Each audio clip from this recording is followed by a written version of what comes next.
Alunos e alunas do YouTube, professor Emerson Bruno de volta com todos vocês aqui, ó. Mais uma aula sobre a Lei 8.112/90. Tinha gravado a aula anterior, mas não sei porquê. O OBS aqui, que é o software, né, de gravação, ele estava mutando os vídeos. Eu reinstalei, desinstalei, reinstalei para ver se agora o problema foi resolvido. Tá? Testei aqui antes, estava tudo ok. Mas bora lá, ó. Bora justamente estudar o que, professor? Vamos iniciar aqui, ó, regime disciplinar. Uma parte muito importante no estudo da Lei 8.112. Mas antes de eu entrar no regime disciplinar, não esquece aquele pacote youtubístico, o like, a inscrição no canal, ativa o sininho de notificação. Quer ajudar mais? Seja membro do canal, não deixe de ser membro do canal. Quem é membro do canal, além de conteúdo exclusivo, né? Ajuda demais o professor aqui, ó, na produção, organização e distribuição de conteúdo. E lembrem-se, cada um desses links, cada uma dessas aulas que eu produzo, disponibilizo aqui para vocês, vai para a sala virtual de estudos respectiva, onde eu organizo todo o conteúdo que tem no canal. Afinal de contas, são mais de 3.500 aulas disponíveis no canal já, e eu chego lá nas salas virtuais de estudos e organizo conforme o edital de cada concurso. Beleza? Bora lá então, ó. Bora estudar o regime disciplinar no âmbito da Lei 8.112/90. E o primeiro tema, gente, deveres. Isso mesmo, deveres dos servidores públicos, né?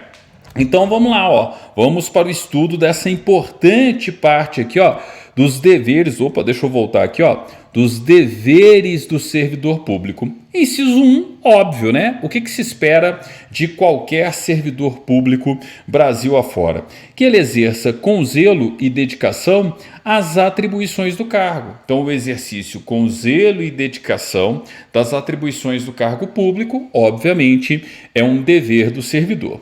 No inciso 2, já podem marcar aqui, ó, nós temos o dever do servidor de ser leal às instituições a que servir. Agora, óbvio, sempre dentro da legalidade, sempre dentro das regras do Estado Democrático de Direito. Ou seja, você terá dever de lealdade não à figura do seu chefe, do superior do seu chefe, não. Você tem dever de lealdade à instituição. E qual é a maior instituição? O próprio Estado Democrático de Direito e, em última instância, a Constituição.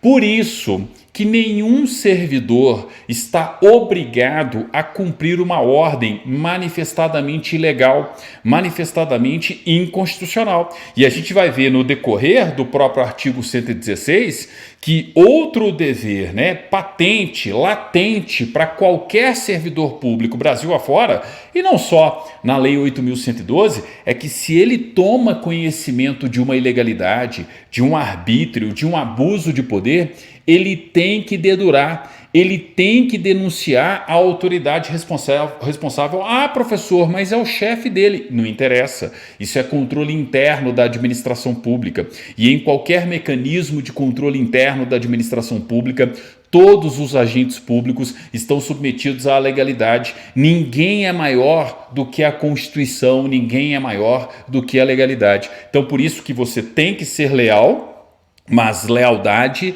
à instituição, lealdade ao Estado Democrático de Direito, lealdade à Constituição em última instância, e não lealdade ao seu chefe, ou ao prefeito, ou ao governador, ou ao chefe do poder executivo respectivo. Entenderam? Então, ser leal às instituições a que servir. Então, no caso dos servidores públicos civis da União, não tem que ser leal ao presidente, à pessoa do presidente da República, ou à pessoa do ministro XYZ.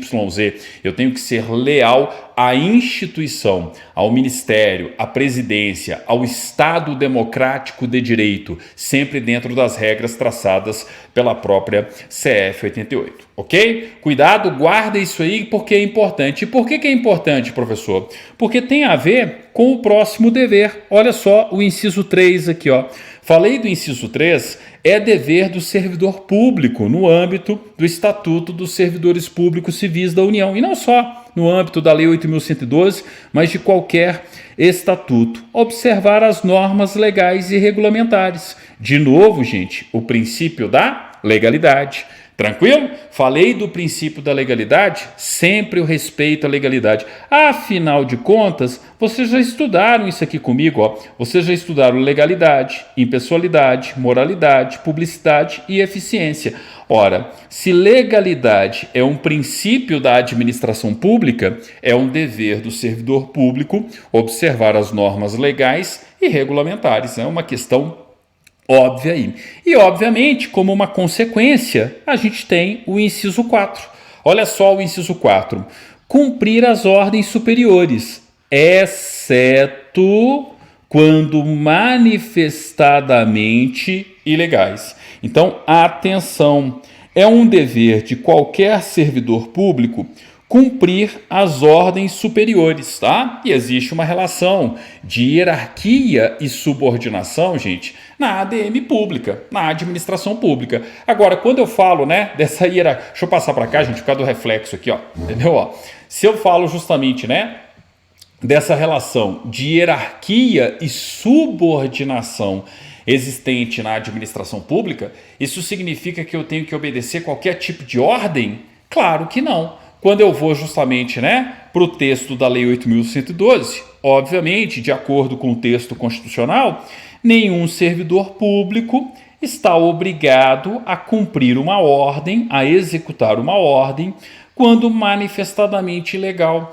quando manifestadamente inconstitucional. E é por isso, inclusive, gente, ó, é por conta do inciso 2, mais o 3, mais o 4, é que servidor público tem estabilidade após 3 anos de efetivo exercício. Espera aí, professor.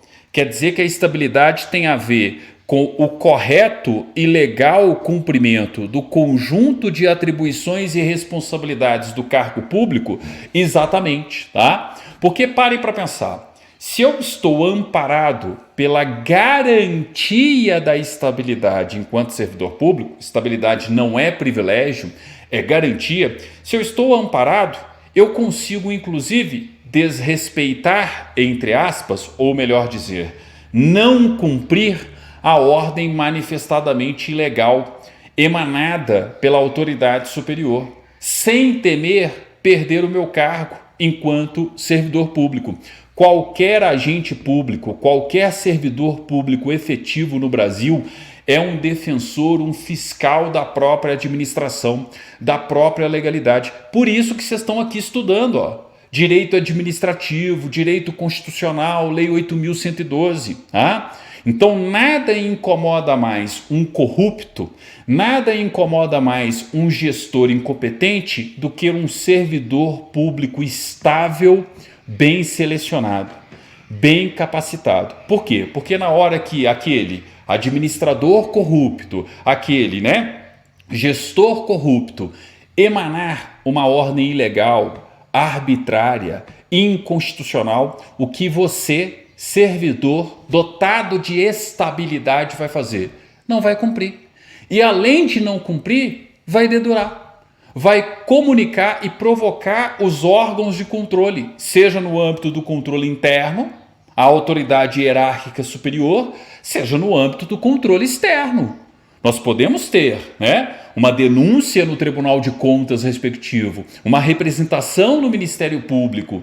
Então percebam que nada é pior para o gestor, né, mal intencionado, o gestor incompetente, nada é pior para o corruptor do que uma administração pública gerencial, calcada em servidores dotados da garantia da estabilidade, que irão respeitar o conjunto de atribuições e responsabilidade do seu cargo público, prezando pelo princípio da legalidade, da impessoalidade, da moralidade, da eficiência. Tá? Então percebam que tem a ver, inclusive, com o princípio da eficiência. Então, ó, na hora que começar esse blá blá blá que a gente vê por aí, que estabilidade é justamente aquilo, né, que contamina e prejudica a administração pública, A estabilidade é aquilo que cria a condição necessária para que a gente tenha cada vez mais uma administração pública que respeite cada vez mais a legalidade, porque melhor do que controle externo é o controle interno, feito por cada um dos agentes públicos existentes nesse país. Ah, professor, mas isso é um absurdo, porque o servidor público ele se esconde atrás da legalidade, atrás da estabilidade, da garantia da estabilidade. Como? Não tem artigo 41, parágrafo 1º, inciso 3, não? Isso mesmo que eu estou falando, ó, peraí, no concurso público, você não tem que responder lá na questão de prova que o servidor público perderá o cargo, mesmo quando estável, tá? Se ele for reprovado na sua avaliação periódica de desempenho. Para que tem avaliação periódica de desempenho? Ora, para mandar embora da administração pública, para retirar da administração pública o servidor público incompetente, o servidor público ineficiente. Ah, professor, mas isso não acontece. Ora, basta regulamentar devidamente, como existem inúmeras propostas em tramitação no Congresso Nacional, na sua Assembleia Legislativa, na sua Câmara Municipal, para que se regulamente melhor a lei complementar que fala da avaliação periódica de desempenho do servidor público. Então, para resolver esse efeito colateral de um excesso de estabilidade, a Constituição já fez a previsão, já previu a solução. Qual é a solução? Avaliação periódica de desempenho, conforme disposto em lei complementar. Lugar de servidor incompetente, lugar de servidor ineficiente, não é dentro da administração pública gerencial, é fora dos quadros da administração. Para isso que existe artigo 41, parágrafo 1º, inciso 3 da CF 88. Então, aqueles que defendem o fim da estabilidade no serviço público defendem o aumento da corrupção, defendem o aumento da ineficiência do Estado. Por quê? Porque estarão justamente atacando um dos principais mecanismos de controle da administração pública, o controle interno, o controle feito por cada agente público, que ao se preparar para um concurso, como vocês estão se preparando, estudam inclusive a Lei 8.112 e muitas vezes também o Código de Ética respectivo. Então você, futuro servidor público civil da União, saiba que você tem dever de lealdade, saiba que você tem que observar as normas legais e saiba que você tem que cumprir ordens superiores, mas sempre dentro dos limites da legalidade, sempre nas regras da administração pública e do Estado democrático de direito. E quando alguém te mandar cumprir uma ordem manifestadamente ilegal, arbitrária, que represente uma ilegalidade, abuso de poder, você não só não vai cumprir, como vai dedurar o responsável, como vai denunciar o responsável. E claro, como nós estamos estudando a Lei 8.112, essa denúncia é no plano interno, é no plano do controle interno. Agora, você pode fazer só isso? Não, você pode procurar o Tribunal de Contas, você pode procurar o Ministério Público, você pode procurar os mecanismos de controle instituídos pela Constituição e que vocês tanto estudam, não só no direito constitucional, como também no direito administrativo, tá? Então é aquilo, repito, não tem nada pior para um administrador incompetente, corrupto, desonesto, do que servidor público qualificado. E é por isso que existe muitas vezes aí essa cruzada contra o servidor público em muitas administrações, em muitas gestões, né? Então, bora entender como que a coisa funciona. Vocês têm estabilidade, terão estabilidade para que possam justamente o quê? Atuar no controle interno da administração pública, fazendo com que a administração pública brasileira seja uma administração pública cada vez mais correta, cada vez mais dentro dos limites da legalidade e do Estado democrático de direito. Beleza? Então tá aí, isso dá uma excelente questão aberta, diga-se de passagem aí, concursos afora, tá? Então bastante atenção com esses três, tá? Beleza. E, obviamente, qualquer servidor público também, gente, né? Tem que atender com presteza ao público em geral, prestando as informações requeridas, ressalvadas as protegidas por sigilo. Tranquilo? Então, ó, é um dever do servidor público atender com presteza ao público em geral, prestando as informações requeridas, ressalvadas as protegidas por sigilo. Também é um dever do servidor público em geral a expedição de certidões requeridas para a defesa de direito ou esclarecimentos de situações de interesse pessoal. Isso aqui, ó, guarda correspondência com o artigo 5º, inciso 34 da CF 88. Falei do artigo 5º, inciso 34, estou falando justamente do direito que todos nós temos, independentemente do pagamento de taxas, de peticionar, e não só de peticionar, que é a linha A, né? Mas o quê? De requerer certidões para a defesa de situações, né, para esclarecimento de situações de interesse pessoal ou defesa de um determinado direito, tá? E também vai ser dever de qualquer servidor no Brasil atender com presteza as requisições para a defesa da fazenda pública. Então eu tenho um processo contra a União e a União, para se defender, precisa de um documento que está na sua repartição. E vem o procurador da União, por exemplo, o advogado da União, né, o procurador no âmbito da Advocacia Geral da União, e faz essa requisição desse documento necessário, tá? Opa, o que vai acontecer, professor? Obviamente, eu tenho que ter o servidor atendendo, né, com presteza essa requisição para a defesa da fazenda pública, tá? Aí olha só, de novo o mesmo assunto. De novo, a mesma preocupação enquanto dever de um servidor público. 6. Levar as irregularidades que tiver ciência em razão do cargo ao conhecimento da autoridade superior, ou quando houver suspeita de envolvimento desta, ao conhecimento de outra autoridade competente para apuração.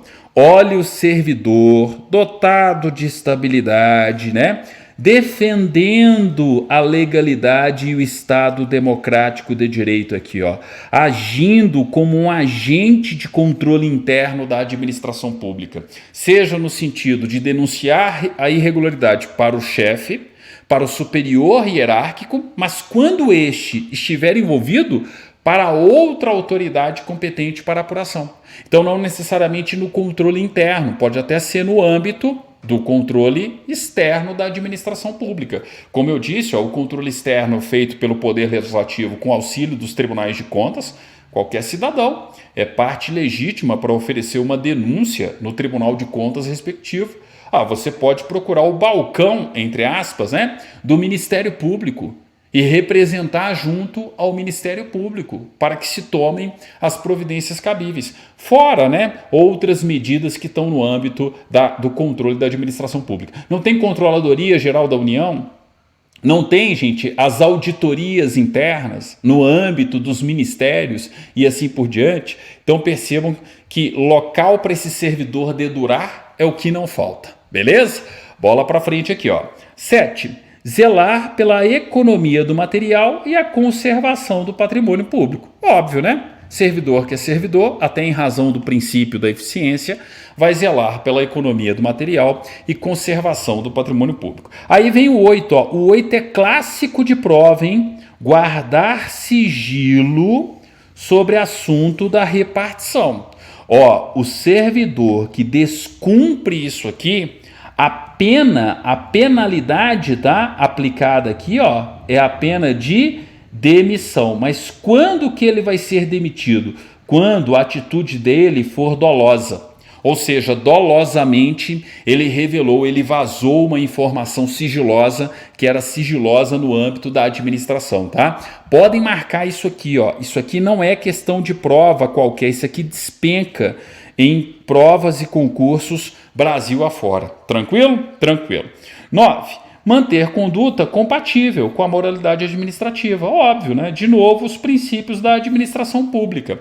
Ora, gente, se a própria administração pública tem que respeitar a moralidade administrativa, é claro que qualquer agente público, é claro que qualquer servidor público tem que manter conduta compatível com a moralidade administrativa. Outro clássico, hein? Isso aqui é clássico de prova também, ó. Ser assíduo e pontual ao serviço. Pô, professor, de novo, né? Tudo a ver com qual princípio do artigo 37 da CF agora? A princípio da eficiência. Obviamente, em razão do princípio da eficiência, o que se espera no mínimo de um servidor público é que ele tenha assiduidade, que ele não falte ao serviço, é que ele tenha pontualidade, que ele não chegue atrasado, né, na sua jornada de trabalho ali no âmbito da administração pública. Gente, se a gente parar para pensar, todos esses deveres aí do servidor público, bom senso. Com bom senso você resolve boa parte das questões. E percebam que a tônica principal é demonstrar que o servidor público tem dever de lealdade, tem que respeitar as ordens superiores, mas ele não está obrigado a cumprir uma ordem cegamente. Ele tem sempre que respeitar a instituição maior.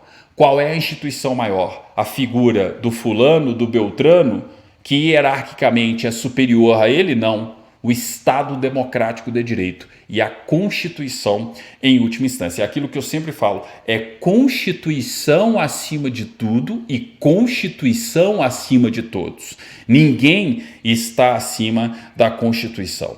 Beleza? Então, bastante atenção, bastante cuidado aí, né, com todos esses tópicos. E olha só como que o artigo 116 é recorrente, né? É claro que servidor público tem que tratar com urbanidade as pessoas, com educação, com urbanidade as pessoas. Seja o público interno aqui, ó, os próprios colegas servidores, seja o público externo, os administrados, tá? Isso aqui é óbvio, né? O que se espera minimamente de um servidor também é que ele trate com urbanidade, com educação as pessoas. E olha só o 12. Pô, professor, de novo, a mesma tônica? A mesma tônica.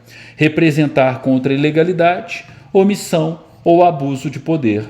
Agentes públicos, servidores públicos, tá? Fazem parte de qual controle da administração pública? Do controle interno, que, como eu já disse, é o pior controle que tem para aquele que deseja fazer alguma coisa errada, alguma coisa inapropriada, algo ilegal, arbitrário, que represente prejuízo à administração pública. Entenderam? Então, ó, mais uma vez, a Lei 8.112 reforçando. E vem o parágrafo único e complemento, ó, porque está falando justamente dessa representação. A representação de que trata o inciso 12 será encaminhada pela via hierárquica e apreciada pela autoridade superior àquela contra a qual é formulada, assegurando-se ao representando ampla defesa. Óbvio, né? Tem que ter contraditório e ampla defesa, artigo 5º, inciso 55 da CF 88, tá? Mas percebam, de novo, ó, controle interno. Se é o meu chefe, que é ali, né, suspeito de irregularidade, de ilegalidade, omissão ou abuso de poder, eu não vou denunciar para ele, obviamente, né? Eu vou denunciar para o superior hierárquico, para o chefe dele. Mas o chefe dele também está envolvido, o chefe do chefe dele. E assim por diante. Então você pega o controle interno da administração pública ali, aquela escadinha hierárquica, e vai subindo, até chegar, supostamente, em uma autoridade não envolvida na ilegalidade, na omissão, no abuso de poder. E é óbvio, tá? Repito, isso não impede também do servidor procurar outros mecanismos de controle, como, por exemplo, controladorias, corregedorias no âmbito interno, auditorias, e também no âmbito externo, no controle externo da administração pública, procurar, por exemplo, o Tribunal de Contas, Ministério Público e afins. Show de bola? Show de bola, professor. Com isso, finalizamos, ó, essa importante aula sobre os deveres da administração pública. Então, artigo 116, iniciando justamente aí os estudos sobre o regime disciplinar na Lei 8.112. Podem ter certeza, tá? Sempre cai pelo menos uma questão sobre regime disciplinar. Obrigado, até o nosso próximo vídeo, dando continuidade aqui, mas falando das proibições. Quais são as proibições impostas, né, aos servidores públicos? O que os servidores públicos não podem fazer? Questão de prova também, hein? Estudo 116, mas sobretudo muita atenção com o 117, que é a nossa próxima aula, o nosso próximo estudo da Lei 8.112/90. Obrigado e até a próxima.